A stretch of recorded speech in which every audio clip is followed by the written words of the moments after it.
Hello everyone and welcome to another video.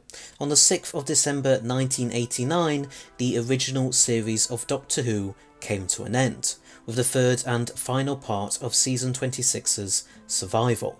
For the next 16 years, Doctor Who would be almost completely off the air, with only sporadic attempts at a revival.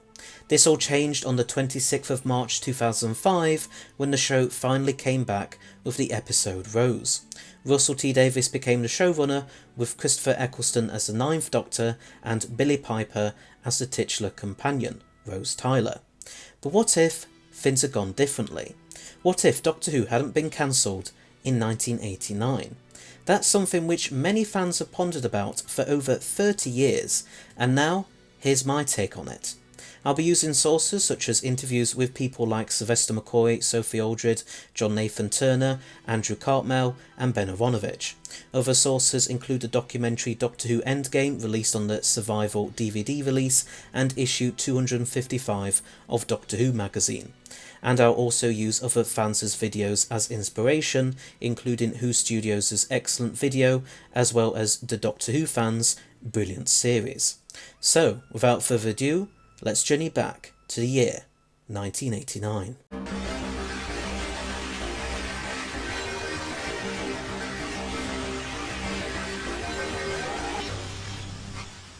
Chapter 1. Avoiding Cancellation. Just like in our world, as the final few episodes of season 26 were being filmed, news came through to the show's production office that the BBC high-ups wanted Doctor Who to at least take a break after the season had finished being broadcast. But in this alternate timeline, the show's then producer, John Nathan Turner, requested a meeting with the then BBC One controller, Jonathan Powell. Powell, having developed a disliking of Nathan Turner after the whole 1985 attempts to cancel the show, declined, saying that if Nathan Turner had an issue with the decision, he should take it up with the man who had actually been responsible for it, the then BBC head of series, Peter Cushing. John Nathan Turner then contacted Cushing, who was more willing to give him the meeting he wanted. The two of them then had the meeting, with JNT wanting to know why Cushing had made his decision to essentially cancel Doctor Who. Peter Cushing explains that the programme was starting to look tired and mentioned its declining ratings too. He also said that the show needed a new direction. JNT agreed that the show needed a refresh, but argued that the best way for that to happen would be to keep it going and get new people working on it. Cushing said that he did agree with that, but that no one was really making themselves known as far as he was aware, so there was little point. JNT then proposed that if Cushing were to give the show a temporary stay of execution for another year, then he would step down as producer and look for his replacement. Eventually, after the two of them went back and forth for a bit longer, they came to an agreement. Cushing agreed to JNT's proposal on the condition that JNT come up with his successor fairly quickly, as otherwise he would press ahead with cancelling the show. JNT accepted this and went away to look for his successor. JNT told then script editor Andrew Cartmel about his meeting with Peter Cushing, with JNT then asking if Cartmel had any ideas for who his successor should be. Cartmel admitted that he couldn't think of anyone at first, before then suggesting getting one of their production managers to take it, as that's how JNT himself had ended up with the job in the first place. JNT agreed and immediately started ringing up some of their most recent production managers and asking them about it. Most of them turned it down, but one showed some interest. This was Ian Fraser, who had been the production manager on many Doctor Who stories of the late 80s, from Terror of the Vervoids to The Curse of Fenric.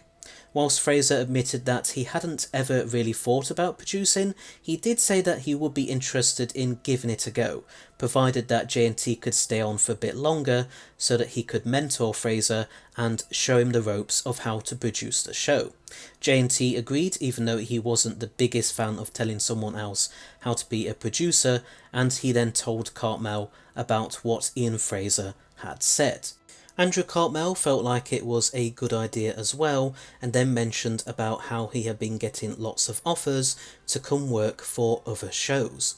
He then said that if JNT was leaving, then he may as well leave too, so that he could accept one of these offers, and also out of loyalty for JNT. JNT agreed with this too, asking Cartmel if he had any idea who should take over as script editor. Cartmel immediately suggested Colin Brake, an idea which JNT supported.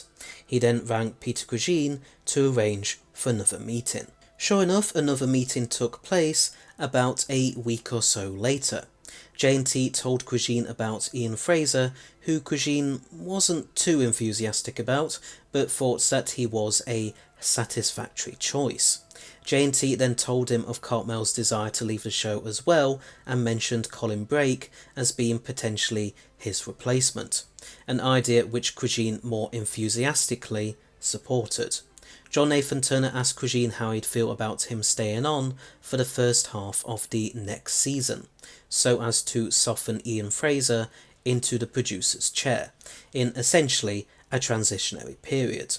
Cushing replied that he felt like it was a good idea and thanked JNT for coming up with a successor so quickly. Cushing then instructed JNT to ask Colin Brake to make sure he was still interested in becoming the show's script editor. JNT then went away and did this, with Brake confirming that he was indeed still interested and accepted JNT's offer. With the show's future now looking more secure, Peter Cushing told Jonathan Powell about his agreement with JNT. Whilst not happy with the idea of Doctor Who continuing, Powell still agreed to let the show have one last throw of the dice. The show was formally granted another season a few weeks later, which of course would become season 27. JNT had finally been allowed to leave, after the BBC high-ups had spent the past few years threatening to cancel the show if he ever left it. Now knowing just how close the show had come to being axed once again, JNT and Andrew Cartmel were determined to begin giving it a much-needed refresh. Chapter 2. A Time of Change. The next massive change the show would undergo would begin when JNT told Sylvester McCoy that he was leaving. McCoy had played the Seventh Doctor for 3 seasons now, with season 27 due to be his 4th. Just like how Cartmel had decided to leave with JNT out of loyalty to him, McCoy decided to do the same. McCoy did this because he felt like Ian Fraser would eventually want to cast his own Doctor, so that he could really stamp his mark on the show. JNT let Fraser himself decide on who should play the new Doctor. After seeing countless actors for the part, Fraser rang JNT up one evening and asked for his advice. JNT suggested Richard Griffiths, and the rest, as they say, was history. This marked a sort of full circle moment for JNT, as he had wanted to cast Griffiths in the part a lot earlier when Tom Baker left. Andrew Cartmel and Ben Aronovich had decided to write the current companion Ace out as well, instead of just waiting for Sophie Aldred to tell them when she wanted to leave. So a new companion would have to be cast as well. Once again, Ian Fraser saw many different actors, but Julia Swahala eventually won out. Swahala was a little reluctant to play the part at first, as she regarded playing a Doctor Who companion as an actress graveyard, but Fraser reassured her that her character wouldn't be just another companion, and after reading the character outline Cartmel and Aronovich had come up with, Swahala became more on board with the idea. Speaking of those character details, Swahala would be playing a cat burglar type of companion called Rain Cunningham. Rain's father, Sam, had once been a gangster and ended up with a lot of money and decided to go straight, and used his new wealth to become a member of the upper class. Whilst Rain had grown up in this posh world, she had gotten sick of it and turned to safecracking. Her father would also become a recurring ally of the Doctor's throughout the course of season 27 and beyond, similar in some ways to the Brigadier. How Juliet Swahala being cast in Doctor Who would affect her then work on Press Gang is difficult to say. She might have just about been able to juggle both parts for a couple of years, or she might have left Press Gang and been replaced by someone else so that she could focus on Doctor Who. But since she played the main role in Press Gang, from what I could make out anyway, perhaps it would have been better if she just did her best to juggle both for a bit. But the main cast weren't the only Finns that would be changing during the season. Some cosmetic changes would also happen, such as J&T once again asking for the theme tune to be changed, with the Distant J theme, as it's come to be known among fans, replacing Kev McCulloch's version. The title sequence and logo would stay the same for now though. A new TARDIS set would have to be built, as the old one had basically fallen to bits by this point and was starting to look pretty dated anyway. But given that the show didn't have a massive budget back then, a more traditional and cheaper version of Mike Tucker's designs would probably be made, without the central column connecting to the roof and the rest of the console hanging off the floor. And finally, the Seventh Doctor's outfit would undergo a radical change, after J&T finally gave in to McCoy's requests for them to get rid of the question mark tank top. The Seventh Doctor would now wear something closer to his TV movie look, with the duffel coats that McCoy wore during The Curse of Fenric the previous season replacing the dark brown jacket. The plague of question marks, as McCoy once put it, would now be replaced with a burgundy waistcoat. The Panama hat and question mark umbrella, however, would stay the same. Chapter 3. The stories themselves. Just like with the previous 4 seasons, Season 27 would be made up of 14 25-minute episodes, creating 4 stories in total. These stories would be: Number 1. Bad's Destination, aka Earth Aid, by Ben Aronovich. Synopsis. When the planet's safe nest home is in urgent need of food supplies, the Earth space vessel Vancouver is dispatched to help, carrying a vast shipment of grain. But some strange Finns are afoot on board the Vancouver. For one Finn, its Captain Ace is a little unsure of herself, almost like she's new to the job. The ship has a mysterious medical officer known only as the Doctor, with him not being everything that he seems. And there's something very nasty in the grain containers themselves. And it's not very happy. Overview. Bad's Destination would start off Season 27 in a pretty decent way. Whilst its limited budget and runtime, with it only being a 3-parter, would prevent it from fully exploring the food aid themes it wanted to, the story would still have some memorable moments, such as the Doctor building Stonehenge to send a signal into space. It would also mark the first appearance of the Metatraxi, an alien race that Ben Aronovich and Andrew Cartmel came up with.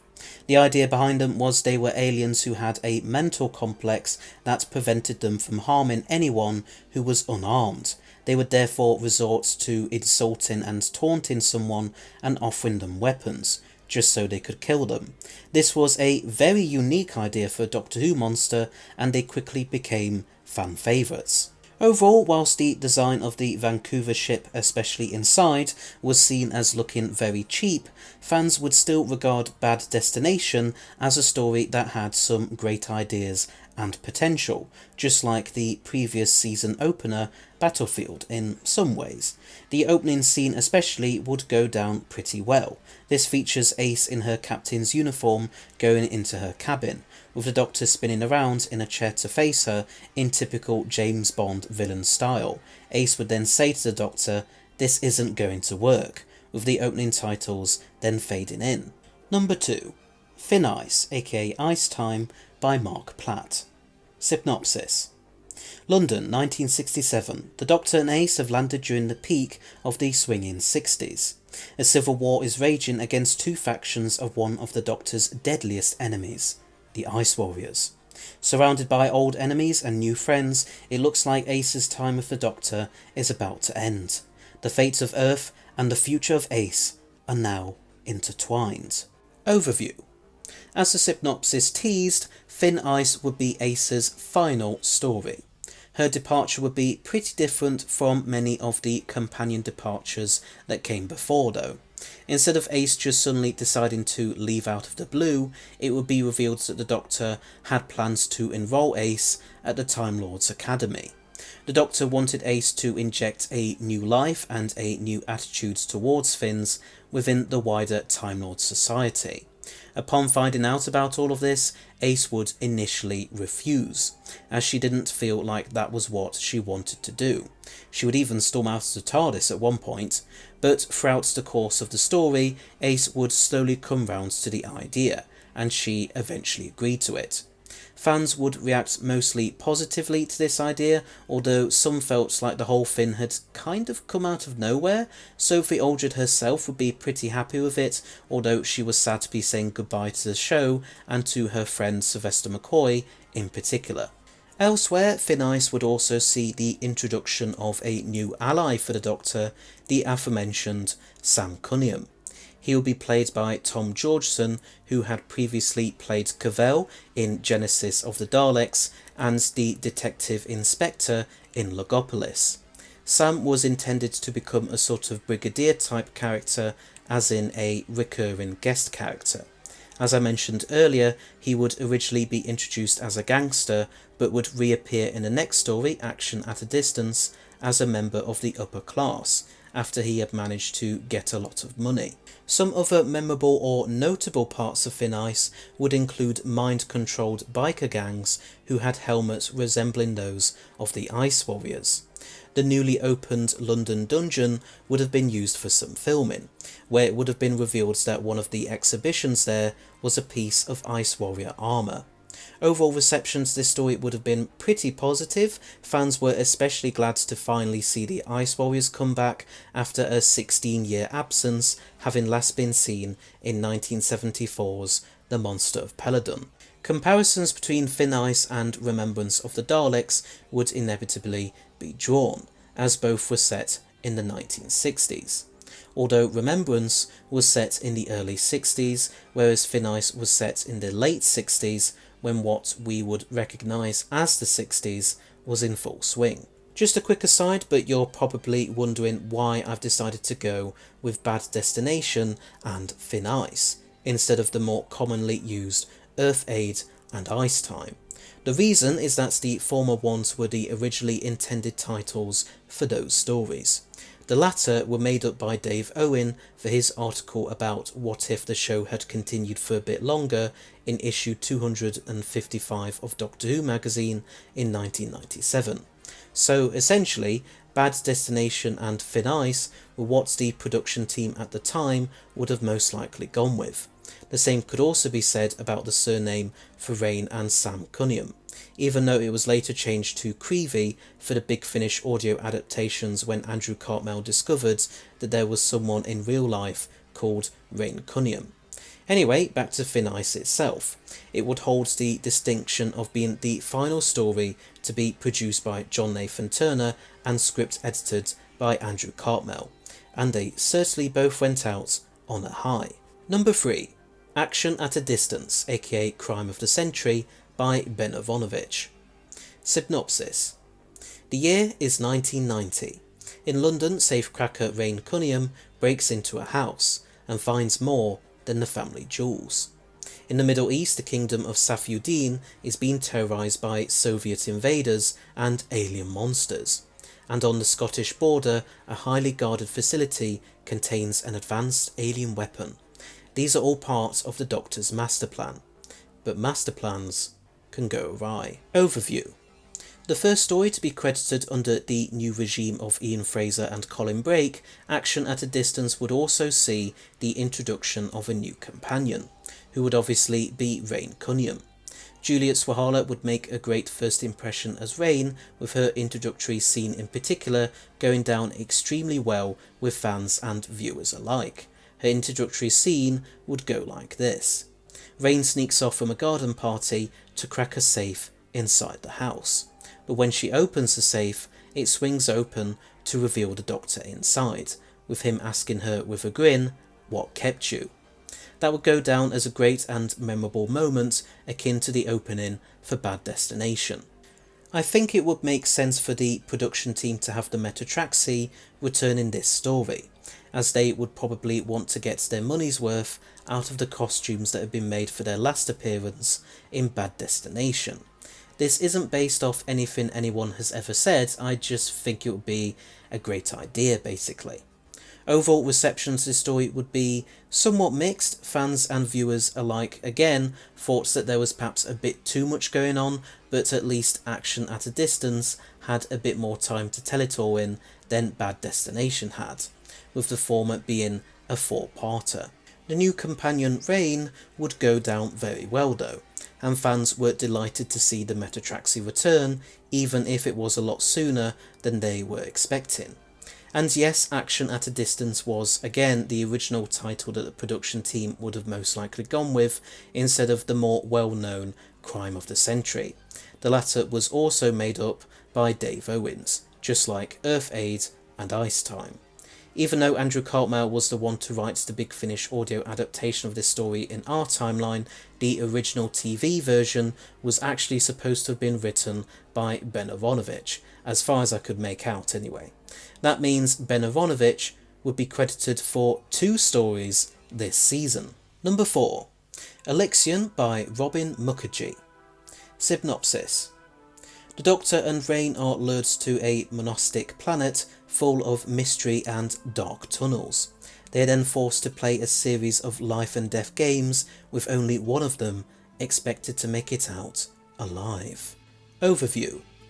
Perhaps one of the darkest stories the show had produced in quite a while, Elyxian would be the final story for the season, and for Sylvester McCoy's tenure too. The 7th Doctor would go out in a very shocking fashion, after being straitjacketed and gagged in a confinement cell.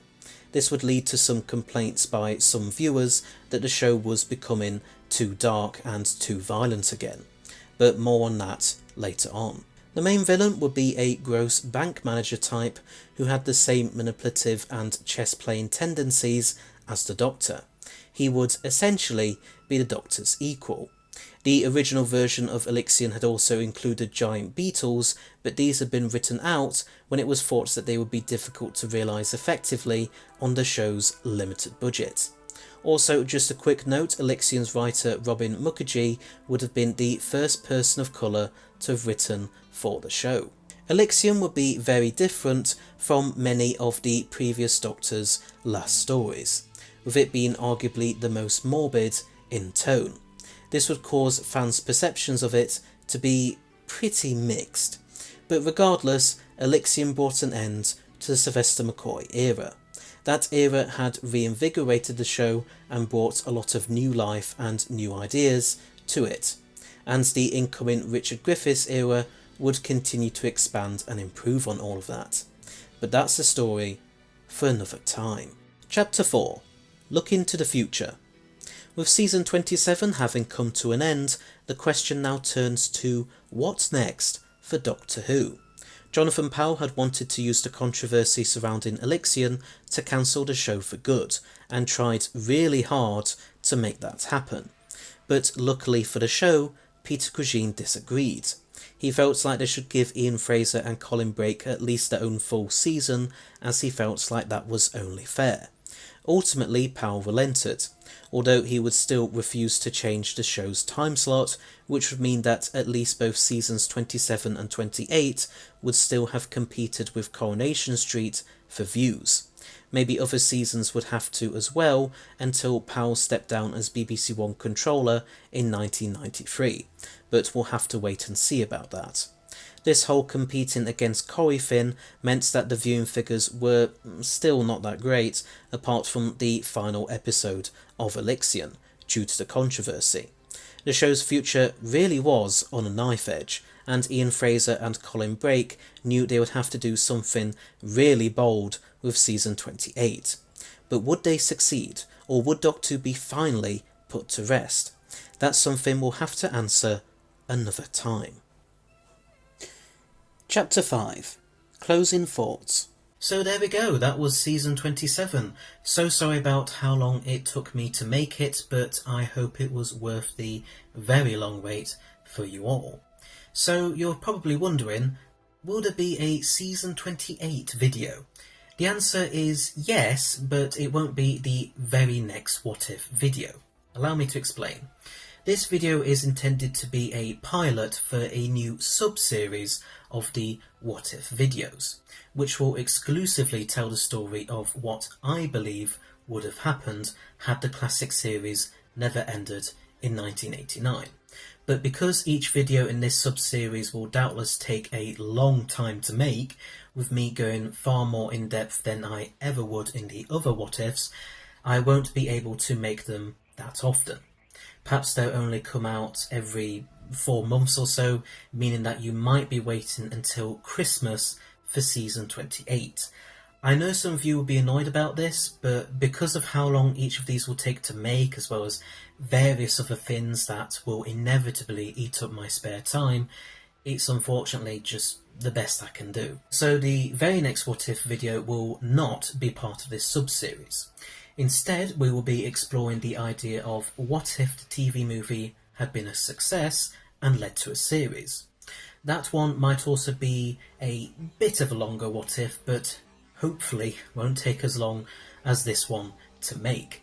You can expect that What If to come out next month. I know some of you won't be fans of waiting another month either, but I want to take my time with it, and also I don't want to be known as just the What If guy. I want to do other kinds of Doctor Who related videos and not be tied into doing just one thing by the YouTube algorithm. I hope you all understand. So yes, the TV movie What If will be up next in September, with the one after that quickly following it. And that will be a What If the 2005 revival never happened. So basically, what if we never got a new series? Which will probably mean that it will be a continuation of the Schalke Doctor's adventures.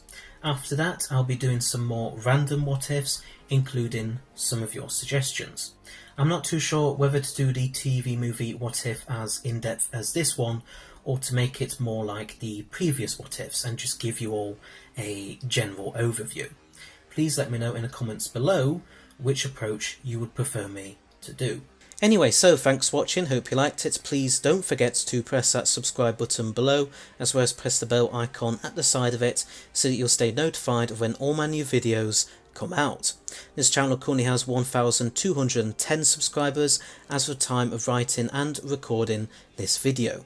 But if we can get to 2,500 by the end of this year, then I'll do another Q&A where you can ask me whatever questions you want. Just keep them polite, please. Also, please rate and feel free to let me know your thoughts on the scenario I came up with for Season 27. So, until next time, bye bye!